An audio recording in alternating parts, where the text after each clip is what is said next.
So it is my honor and privilege to introduce Jorge Moreira da Silva, the Executive Director of the United Nations Office for Project Services. So Jorge Moreira da Silva was recently appointed by the UN Secretary General Antonio Guterres to lead the United Nations Office for Project Services. He has vast experience in academia and in government, and is set in different roles that include being at the OECD as the Minister for Environment, Energy, and Spatial Planning of Portugal from 2013 to 2015. Jorge Moreira da Silva has been a catalyst for driving global development forward, especially in issues relating to the environment. His portfolio and his work bear testament to his commitment to sustainability and the track record that he has in innovation that make him an ideal youth leader at UNOPS. And he is here to inspire us today at the Ubuntu United Nations. Over to you, George. Thank you very much, Moses. I hope that you can hear me well. Yes, we can. Thank you. Just to confirm, I think that I have 7 minutes, and then we will have the chance to answer to some questions. So let me try to be concise in a topic that is very, very difficult. And first of all, let me praise the Ubuntu Academy. It's amazing what you are doing. My conditions are not the best. I'm in a hotel in New York. It's pretty early here, it's 7, so the background is not as nicer as yours. But I'm thrilled to join you. UNOPS that I've been leading in the last 14 months is the UN Agency for Operations. We work on the ground, delivering in 100 countries, working on infrastructure, project management, through a range of sectors such as energy, transportation, education, health, but also dealing in conflict-affected countries and fragile contexts. I just came from a mission from Afghanistan, where I had the chance to visit the areas affected by the earthquake in Herat. I had the chance to engage with women and to see indeed how they are servant leaders, really Ubuntu, supporting those most in need, even if they have to thrive, taking consideration the restrictions that apply to women. So what I thought today was to very quickly share with you what I think are the main challenges regarding sustainable development. We are at a crossroads. Either we break down or we have a breakthrough. We are at the midpoint to reach the 2030 agenda by 2030, and unfortunately we are off track. We have agreed in 2015 to fulfill the Sustainable Development Goals that I have here in my pin, the 17 goals. We have agreed to deliver climate action to reach 1.5 degrees increase of temperature maximum by the end of the century, and we have agreed to provide finance to developing countries to fulfill their needs. Today, in 2024, at the midpoint to reach the 2030 agenda, we are off track. We are off track, and this is documented by data. On climate, we are in a trajectory to reach not 1.5 degrees, but 2.7 or 2.9 degrees. On the SDGs, we only have 15% of the targets on track, and more than 30% of the targets, we are in a reverse mode. So it's not even off track, we are in a reverse mode. And on financing, due to COVID, which consequences still affect developing countries, the financing gap that was before COVID, $2.5 trillion to get the SDGs implemented, now it's $4 trillion. So based on this, the fact that we are off track on sustainable development, on climate action, and on the financing for sustainable development agenda, the solution is not to get more short-minded approaches, focus on our backyard. It's to have a boost on solidarity, on cooperation, in the ability to go beyond the here and the now, and to get a perspective that is longer term, that is restoring the right of the youth to have their own future, but also the ability to think about others that are theoretically distant from us, but in an interdependent world. What we don't provide in development and in solidarity, we always pay with the humanitarian crisis. So there are 4 challenges that I think that are critical, crucial to address. The first is peace. We need a new agenda for peace. Peace is at the core of the UN agenda. And unfortunately, 25% of the people, and most of the colleagues that are today in the call are living in those contexts. So 25% of the people today live in conflict-affected countries. That never happened since the since the beginning of the UN. So in the last decades, we never get a number of people living in conflict-affected countries as we have now. The second challenge that we need to address is the triple planetary crisis. Triple planetary crisis because it's about climate, but also about biodiversity and pollution. We must provide all the support that is needed for developing countries on adaptation and on mitigation, decarbonization. Developing countries are facing the most unequal and unfair situation. They are not the ones that have emitted most greenhouse gas emissions, but they are the ones that disproportionately take the highest risks.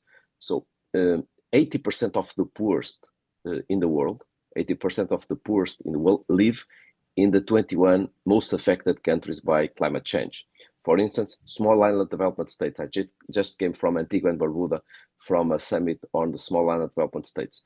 They just emit 1% of the global emissions, and they represent 2/3 of the countries that are most affected by climate.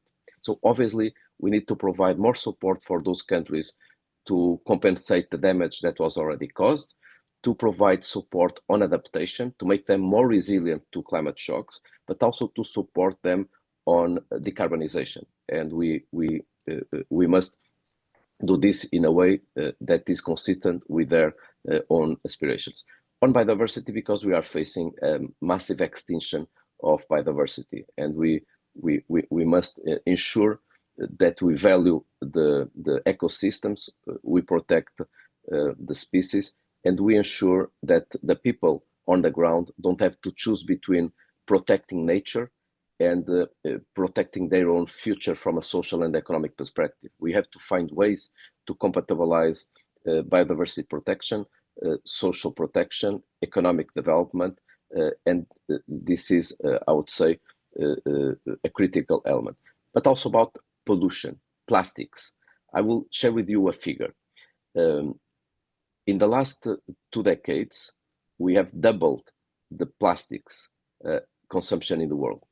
And in the next couple decades, we'll have 3 times more plastics. So that we are not in the good path or even with a good pace. We'll have in the next 2 decades more plastics on the oceans in terms of mass than fish. So clearly, the triple planetary crisis, climate, biodiversity, and pollution must be a key objective. The third challenge is social. We have 800 million people facing extreme poverty. For the first time in 30 years, extreme poverty rose. We got 100 more people that was caught into extreme poverty due to COVID, and they did not recover.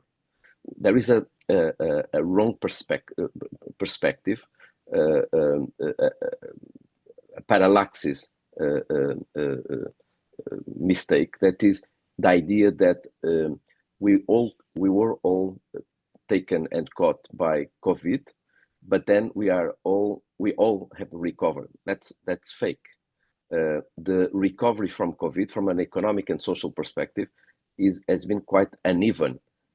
It's what is called the K recovery, with developed countries fast pacing, recovering fast, even surpassing and overcoming the stage where they were developmentally and economically before COVID. But developing countries still pay the toll of the COVID impact. And the social dimension, the poverty dimension is critical. We have 4 billion people in the world with no kind of social protection. We need to create 600 million new jobs. And look, on education, is there any other sector that is so important to make people have access to their aspirations and their dreams than education? No, but today you have 250 million kids with no education, no access to education, zero. And you have 600 million kids and young people whose education services are of very low quality. So there is no chance to get sustainable development if we are not doing what we shall do on education. So we need more solidarity. And the final challenge that I'd like to share with you is, let's take benefit of the new transitions, the energy transition, the food systems transition, and the digital transition. But again, here we face an unequal circumstance. Everyone talks about digital artificial intelligence, but we have 3 billion people that are offline, no access to digital technologies, or even if they have the access, is too expensive and therefore they don't use it. On energy, we have this paradox: energy revolution, renewable energy, energy efficiency, energy storage, electrical mobility. It's a real revolution, but we still have 700 people in the world with no access to electricity, and the number of people that still use biomass to cook is too high. 1/3 of the population don't have access to clean cooking. So you see the paradox: tech and energy revolution, new technologies, the price of those technologies are going down. But in most countries, the issue is not about whether the energy is green or is not green. The problem is no access to electricity. Another paradox: Africa is home to 60% of the solar potential in the world. 60%. Do you know the figures regarding the attraction of investment from Africa on energy? 3%. So from overall investment in the world on energy, just 3% goes to Africa, and Africa is home to 60% of the solar potential. So you can see here the dilemma. The same on the food systems. The food systems represent 20% of economy. 60% of the population in the world, households, are dependent on food systems to get a living, to get a job, to get an income. So food systems are key for development. Same time, they are responsible for 1/3 of the emissions in the world and 80% of the biodiversity water use loss and 70% of the water. So you see the dilemma again. So digital energy and food systems revolution, we must take full advantage of these transitions. So these are the 4 challenges. Let me now quickly, because I know that I'm running out of time, let me now quickly address or make a quick reference to the how. So this is the why and the what for. The 4 challenges that I share with you: triple planetary crisis, a new agenda for peace, social protection, job creation, education, and finally the transitions, taking full benefit of the key transition: digital, energy, and food systems. But now, the how. First, you need finance. Thank you, Maria. Sorry, apologies. So I was saying that the drivers. So how can we get there?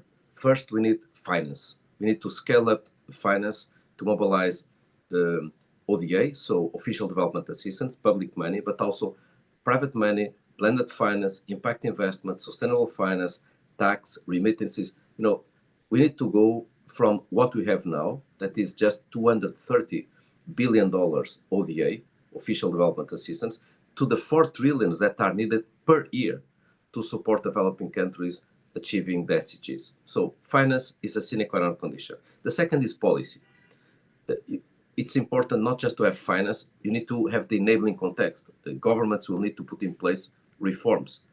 Nobody will invest in a country on renewable energy if there is no policy to guarantee that investments are safe and are predictable. Nobody will invest on adaptation in a country if the country has not developed the spatial planning and territorial planning to mitigate the risks. So policy is key. The third element is operations, and it's where UNOPS works. You need to get things done, and capacity for implementation, the capacity to implement projects, the technical assistance, project design, make the projects bankable. This is key. So finance and policy are not sufficient. You need to get things done. And this is very practical skills and technical skills that are needed. The fourth is architecture. We are working in a global architecture for development that is outdated, is based on Bretton Woods 80 years ago, and development architecture that has a bit more than 60 years. Issues such as addressing global public goods, the right of developing countries to have a role, a vote, the right representation, the fair representation in multilateral development banks, the capacity to ensure that developing countries have more access to liquidity and finance. The issue of the debt, many developing countries, more than 50% of the developing countries are facing a debt stress. So those countries are in a perfect storm. So the financing, the external financing is declining. They are facing poverty and inequalities, and therefore they cannot launch any new additional taxes on their population. The foreign direct investment went down. They are highly indebted, so they cannot go to the market to borrow money. So obviously, this requires a new architecture. Final point, the fifth element, and probably the most element, leadership. Policy, finance, operations, architecture, all important, but nothing will happen without the leadership, without the Ubuntu spirit, without the servant leadership. And that's why I'm thrilled to be with you today, because you are in the cockpit now. The Sec General decided to organize the Summit of the Future in September. So the youth is being brought to the cockpit, which means that we all have to restore your right to the future and internalize and integrate your perspectives. Many thanks and apologies for taking more than the 7 minutes. Thank you so much, George, for really, talking through the real concrete issues from the high-level perspective, but narrowing it down also to, the idea of leadership. I have one panelist, if that I would like to call upon from Mozambique, I presume. Daisy Joanne, if you are there and if you would want to ask your question in person, because I think Daisy wrote quite an interesting question in the chat. Over to you, if you can unmute yourself.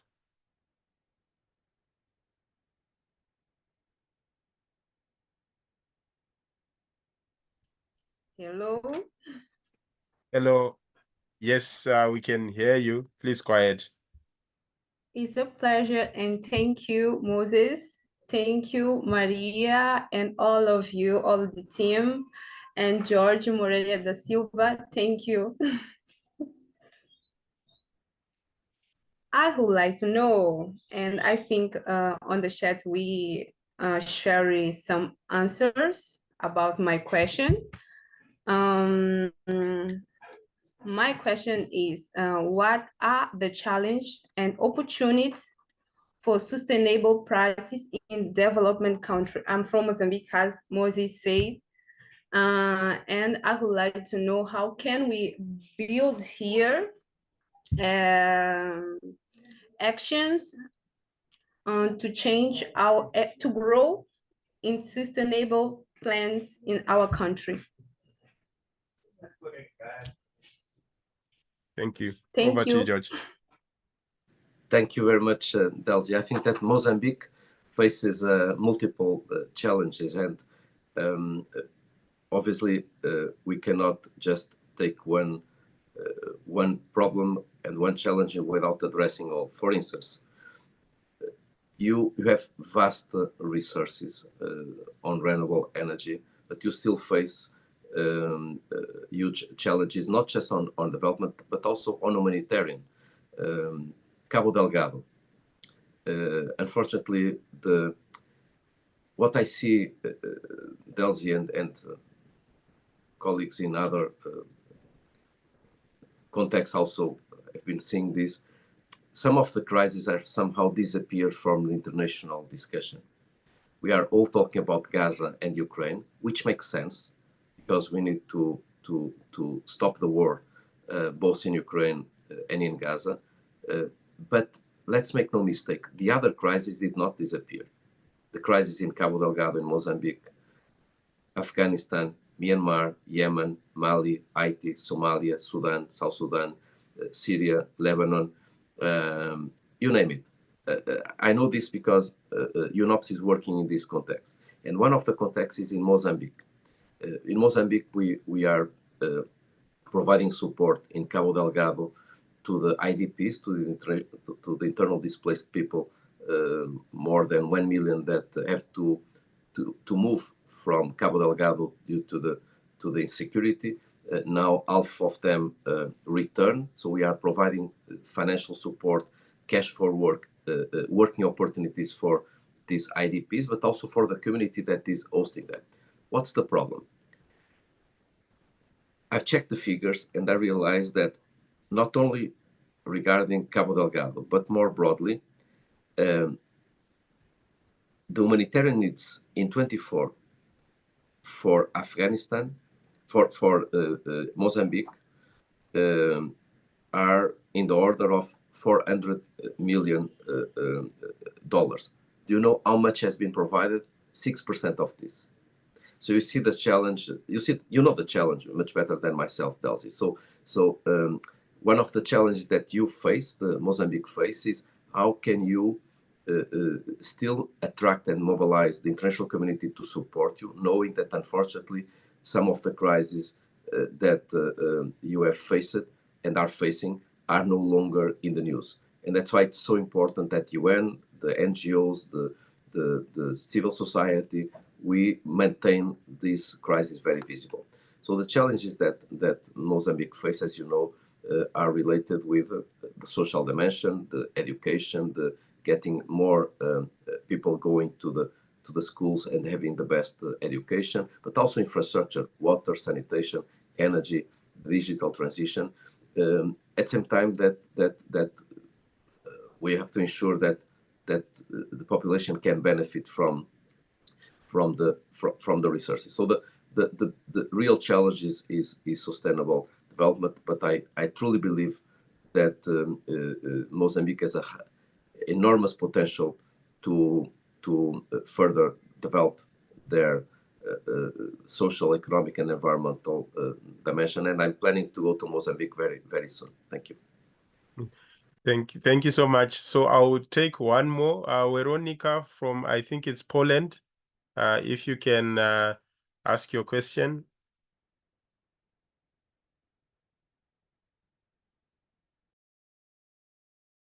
I think if yes. Yeah, I think I'm unmuted now. Yes, thank you for allowing me to ask the question. I would love to know, how do we address globally, how do we address climate change in an equitable way to have in mind the well-being of the indigenous peoples globally, well, marginalized groups, and the people who are least responsible for the climate crisis. How do we, go ahead to ensure the equity in all of that, and also I mainly have in mind the billionaires and the fact that economic inequality in the world is raging, absolutely. So, what kind of policies or, I don't know, maybe narrative changes that one would suggest, especially with the sustainable development, because I really don't think that development is the thing we are looking for. Like, it must be sustainability and more kind of in a different way, in my opinion. But like, as a climate activist, I had to say it. So over to you. Thank you for letting me ask the question. Thank you, Veronica. I completely share your views. The issue is not about development, it's about sustainable development. You know, the Rubik Cube, this cube, the challenge is to get all the faces colored, single colored. Those that succeeded in making the trick know that when you are operating it, you have already to think the best way to have all the faces colored, not just the first one that you are working on. It's the same with SDGs. We have 17 goals. We shall not enter into a transaction choosing one over the other. Unless we get the 17, we failed. So we have to find the best way to go beyond the first to no harm. It's not just about first to no harm. We need positive outcomes on the social, on the environmental, on the economic, on the peace, and on the human dimension. And you rightly said, the integrating climate on development is key. There is no development without climate. We'll have 500 million people that will be forced displaced and refugees due to climate. We know that there is a correlation between most poor countries, the poorest countries, and those that are getting the highest climate impacts. So aligning climate action with development is not a wish, it's a sine qua non condition. And going directly to your point about the narratives, and I really like your question on the narratives. What have we learned from COVID? We have learned several things. One is, as always, developing countries are disproportionately affected. The poorest within the countries and between countries are always paying the highest toll. Lesson learned, I hope. Second, interdependence. We were not able to address COVID in a one nation, one state, one municipality. We were all affected, and the global approach was key. And any delay on vaccination on the south would have an impact on the eradication of the pandemic on the north. So we were all in the same boat. What I really hope is that we have learned this lesson regarding climate. Even if in the north, in the rich countries, we get net zero, we will fail on climate action if we don't support developing countries on their decarbonization, because it's one single planet. And it doesn't matter the place where the emissions are being produced, because the impact is not correlated with the place where the emissions are produced. And I really hope that taxpayers, consumers, voters on the north understand that what we don't provide in support, in solidarity to developing countries on the south, on decarbonization, we will fail globally in addressing climate change. One example, how much do we need to get the net zero by 2050, reducing 45% emissions by 2030, to get 1.5 degrees by the end of the century? Because this is the equation. We need 45% reduction by 2030, net zero by 2050, if we want to reach the 1.5 degree by the end of the century. And we are completely off track now, as I have mentioned. The emissions will grow 11% in 2030, not decrease 45%, and the temperature will rise 2.7 to 2.9 and not 1.5. How much money do we need? 4 trillion a year. We need 4 trillion a year, and 2/3 of this is to developing countries. How much are they getting? They are getting less than 1/5 of this per year. So obviously, we need to make the people understand in the north that we will not reach climate action and 1.5 degrees without more solidarity, more ODA, more financial support to the South, because you know very well that those countries still face social challenges. But we need to go beyond that. Loss and damage. There are damage that was already caused, and you talk about the indigenous populations. The loss and damage, and finally we had a deal, an agreement at the COP 28 on that, the creation of the Loss and Damage Fund and the Santiago network that is co-hosted by UNOPS on technical assistance for loss and damage. This is a first step. It's not a breakthrough, it's a first step, which is there are some damages that were already caused to developing countries that are unavoidable. It's done. So those countries need to be compensated. But more than compensated, those countries need to be reinforced in their capacities of resilience to cope with future shocks and to build back better. So we need to bring loss and damage, adaptation, and mitigation, which ultimately requires finance. Finance is a sine qua non condition. But thank you, Veronica, for the question, and Delzi also for the question. Oh, wow. You know, the chats and the questions keep on coming, but unfortunately, George, our time is know. the You only have to invite constraint. me next time. We do, and I hope there are platforms where young people can also engage with UNOPS, with the work. Yes, I'll be very happy, Moses and colleagues. If there is something that I would really encourage you is trying to take a role on international organizations, multilateral, architecture. UNOPS works in 100 countries, so keep an eye on opportunities because we need the young talent and young people joining us.